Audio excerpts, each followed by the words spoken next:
السلام علیکم ورحمۃ اللہ وبرکاتہ۔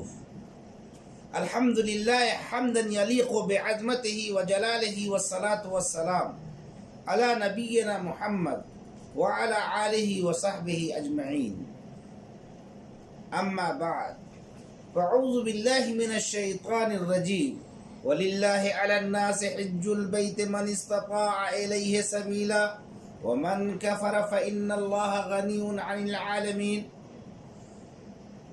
وقال النبي صلى الله عليه وسلم بني الإسلام على 5 شهادة أن لا إله إلا الله وأن محمد رسول الله وإقام الصلاة وإيتاء الزكاة وصوم رمضان وحج بيت الله۔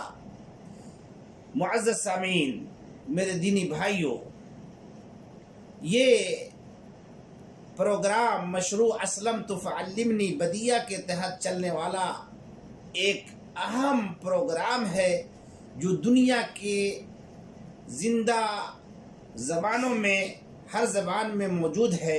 یہ اس سلسلے کی ایک کڑی ہے جو اردو زبان میں آپ کے سامنے پیش کی جا رہی ہے، اور یہ مادہ فقہ ہے، اور آج کا موضوع ہے حج۔ حج کا لغوی معنی قصد کرنے کے ہے، ارادہ کرنے کے ہے، اور شریعت میں یعنی شرعی اور اصطلاحی معنی مخصوص اوقات میں مخصوص عمل کی خاطر مکہ مکرمہ جانا، یعنی مخصوص اوقات میں معنی یہ ہوا کہ حج کے لیے مخصوص اوقات ہے جس میں آپ حج کے لیے جا سکتے ہیں، اور وہ مخصوص اوقات کیا ہے؟ شوال کا مہینہ، عربی مہینے کے اعتبار سے شوال کا مہینہ، ذی القعدہ کا مہینہ اور ذی الحجہ کا مہینہ۔ یہ 3 مہینے کے اندر انسان حج کے لیے نکلتا ہے، اسی لیے کہا کہ مخصوص اوقات میں اور مخصوص عمل کی خاطر مخصوص کام کے لیے، یعنی بیت اللہ کے طواف اور صفا مروہ کی سعی، اسی طریقے سے منا میں مبیت منا اور عرفات کے میدان میں قیام، مزدلفہ میں مبیت اور جمرات کو کنکریاں مارنا اور قربانی کرنا وغیرہ، یہ اعمال۔ اسی لیے کہا کہ مخصوص اوقات میں مخصوص عمل کی خاطر کہاں جانا؟ مکہ مکرمہ جانا۔ آج کے دور میں بہت سارے ممالک اپنے یہاں حج کروا رہے ہیں، تو اس تعلیم کے مطابق وہ حج نہیں ہوگا، کیونکہ مخصوص عمل کی خاطر مخصوص اوقات میں، یعنی مخصوص اوقات میں مخصوص عمل کی خاطر مکہ مکرمہ جانا، اس لیے کہ بیت اللہ کہاں ہے؟ مکہ مکرمہ میں ہے۔ اور دوسرے جگہوں پہ کوئی اگر دوسرے شہر کا یا دوسرے ملک کا سفر کرتا ہے مخصوص اوقات میں اور مخصوص عمل کی خاطر، تو اس کا حج نہیں ہوگا۔ یہ شرعی معنی ہے کہ مخصوص اوقات میں مخصوص عمل کی خاطر مکہ مکرمہ جانا۔ اور اس کی مشروعیت پر دلیل کیا ہے؟ جیسا کہ میں نے پہلے قرآن کریم کی سورۃ آل عمران کی 97 نمبر آیت آپ کے سامنے تلاوت کی، جس میں اللہ تبارک و تعالیٰ نے فرمایا وَلِلَّهِ عَلَى النَّاسِ حِجُّ الْبَيْتِ مَنِ اسْتَطَاعَ إِلَيْهِ سَبِيلًا وَمَنْ كَفَرَ فَإِنَّ اللَّهَ غَنِيٌّ عَنِ الْعَالَمِينَ۔ اللہ تعالیٰ نے ان لوگوں پر جو اس کی طرف راہ پا سکتے ہو، یعنی لازم ہے کہ وہ مسلمان ہو، اسلام کا ماننے والا ہو، اور اس گھر کا حج فرض کر دیا ہے کس پر؟ مسلمان پر، اسلام لانے والوں پر۔ اور جو کوئی کفر کرے تو اللہ تعالیٰ اس سے بلکہ تمام دنیا سے بے نیاز ہے۔ تو یہ حج کی مشروعیت پر قرآن سے دلیل ہے کہ جو صاحب استطاعت ہو وہ اس گھر کا حج کرے.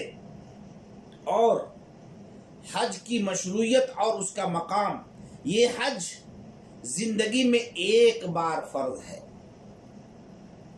اس کا معنی یہ ہوا کہ اگر کوئی شخص زندگی میں ایک بار بلوغت کے بعد، چاہے وہ مرد ہو یا عورت، اگر مرد بلوغت سے پہلے یا عورت بلوغت سے پہلے اگر حج کر لے تو اس سے فرضیت ساقط نہیں ہوگی، بلکہ بالغ ہونے کے بعد اور وہ حج کرتا ہے تو یہ جو حج فرض ہے وہ مانا جائے گا. لیکن اس سے پہلے اگر کوئی بلوغت سے پہلے کرتا ہے تو وہ اس سے فرضیت ساقط نہیں ہوگی. یہ زندگی میں ایک بار فرض ہے، ایک بار فرض ہے. اور یہ ارکان اسلام کا ایک رکن ہے، جیسا کہ مسلم کی روایت ہے جس میں اللہ کے رسول صلی اللہ علیہ وسلم نے فرمایا بنی الاسلام علی خمس شہادت اللہ الہ الا اللہ وان محمد رسول اللہ واقام الصلاۃ وایتاء الزکوۃ وصوم رمضان وحج بیت اللہ. یہ پانچواں رکن ہے اسلام کا، اللہ تبارک و تعالیٰ کے گھر کا حج کرنا. اور اللہ تبارک و تعالیٰ کا گھر کہاں ہے؟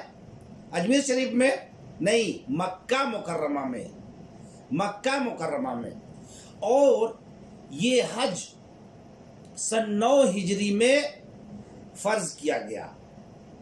یعنی نبی کریم صلی اللہ علیہ وسلم جب مکہ سے مدینہ کی طرف ہجرت کیا، اور ہجرت کے جب آپ نے ہجرت کی اس وقت سے ہجری سال کا آغاز ہوا، اور سن 9 ہجری میں حج فرض کیا گیا.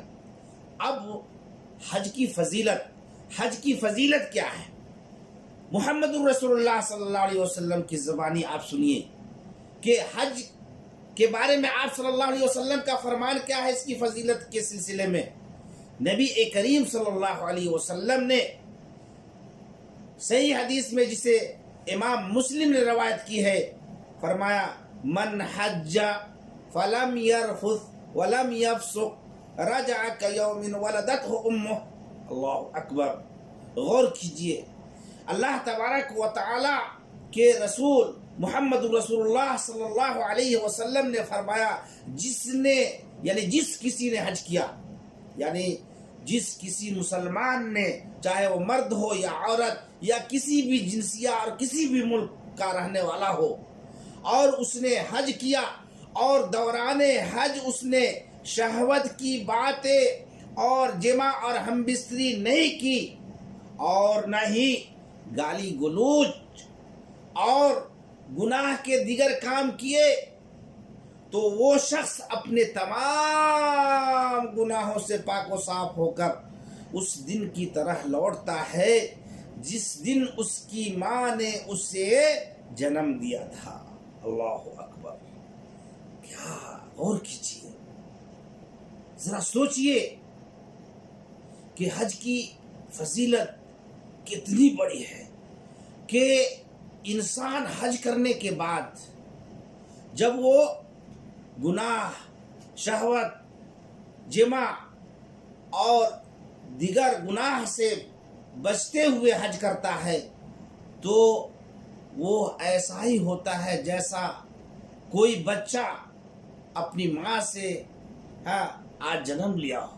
یعنی بالکل پاک، صاف ستھرا، کسی طرح کا کوئی گناہ نہیں، سفید کاغذ کی طرح، نہ کوئی دھبا، نہ اس پر کوئی اس کا کوئی گناہ، اور نہ کسی طرح کی اس کے اندر کوئی خطا اور کسی طرح کی کوئی چیز ہے. بالکل صاف ستھرا ہو کر کے حج سے واپس ہوتا ہے. حج کی مشروعیت میں حکمت، اللہ تبارک و تعالی نے قرآن کریم میں فرمایا یشہدوا منافع لہم ویذکروا اسم اللہ فی ایام معلومات. سورۃ الحج آیت نمبر 28 میں اللہ تبارک و تعالی نے فرمایا کہ اپنے فائدے حاصل کرنے کو آ جائیں اور ان مقررہ دنوں میں اللہ کا نام یاد کریں. اور دوسری حکمت یوم محشر اور قیامت کے دن کے حالات کو یاد کرنا. اور تیسری گناہ اور معاصی کے داغ سے نفس کو پاک و صاف کرنا. اور تیسری یہ کہ اسلام کے عالمگیر دین ہونے کا اعلان اور اظہار کرنا ہے. جب حج کا موسم ہوتا ہے تو آپ دیکھیں گے ہر آدمی پریشان حال ہوتا ہے، بڑی بھیڑ ہوتی ہے، پوری دنیا کے خطے خطے سے لوگ، عورت مرد آتے ہیں اس عبادت کو انجام دینے کے لیے. اور وہ ہر شخص جب حج کرتا ہے تو گناہ اور معاصی سے پاک و صاف ہوتا ہے، اور اس اسلام کے عالمگیر دین ہونے کا اعلان بھی ہے کہ دنیا کے ہر ملک سے، دنیا کے ہر گوشے سے انسان اس عمل کو ادا کرنے کے لیے مکہ مکرمہ پہنچتا ہے، اور سارے لوگ ایک طرح سے عمل کرتے ہوئے نظر آتے ہیں. حج کے واجب ہونے کے 6 شرائط ہیں، اور میں اسی پر انشاءاللہ اس درس کو ختم کروں گا. حج کے واجب ہونے کی 6 شرطیں ہیں. پہلی شرط، جیسے کہ میں نے آپ کو بتایا کہ اسلام کا ہونا، یعنی مسلمان ہونا. یہ حج مسلمان پر فرض ہے، اسلام کے ماننے والے پر فرض ہے. اور دوسری چیز حج کے واجب ہونے کی شرطوں میں سے یہ ہے کہ عقل والا ہونا، یعنی مجنون اور پاگل پہ حج نہیں ہے، یہاں تک کہ وہ صحیح سالم ہو جائے، درست ہو جائے.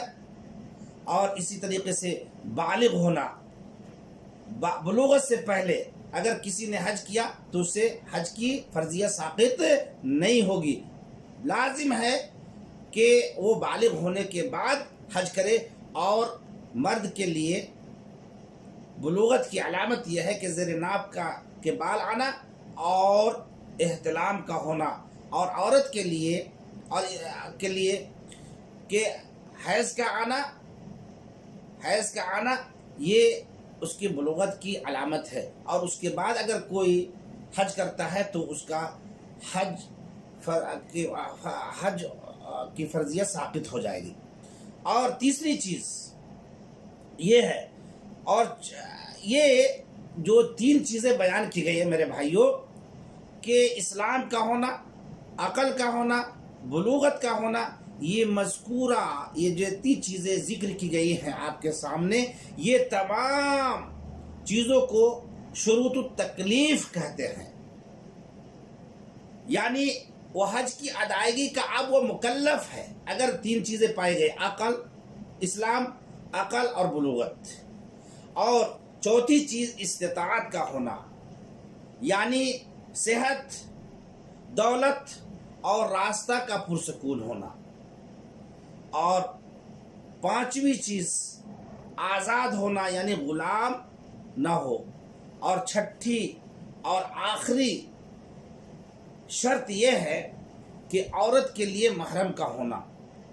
بعض فقہا اسے استطاعت کے شرائط میں شمار کیا ہے، اور عورت کا محرم اس کا شوہر ہوگا، یا وہ شخص جس سے اس کی شادی کرنا حرام ہے، یعنی اس کا باپ، اس کا بھائی، اس کا خالو، اس کا چچا وغیرہ، جس سے اس کی شادی حرام ہے، وہ سب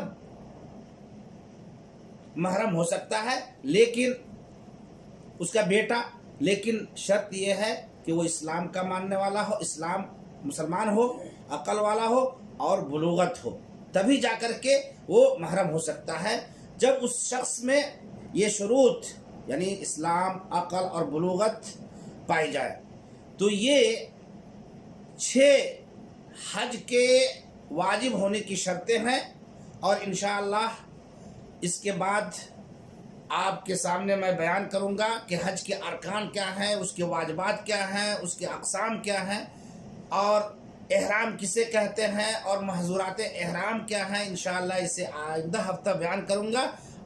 اسی پر میں اس درس کا اختتام کرتا ہوں اور دعا کرتا ہوں اللہ تبارک و تعالیٰ سے کہ اللہ تبارک و تعالیٰ ہمیں اور آپ کو اس اسلام کے اہم رکن کو بجا لانے کی توفیق عطا فرمائے، اور اللہ تبارک و تعالیٰ ہمیں اور آپ کو توفیق دے کہ ہم اللہ تبارک و تعالیٰ کے اس گھر کا حج کرے۔ وصلی اللہ علی نبینا محمد وعلی آلہ وصحبہ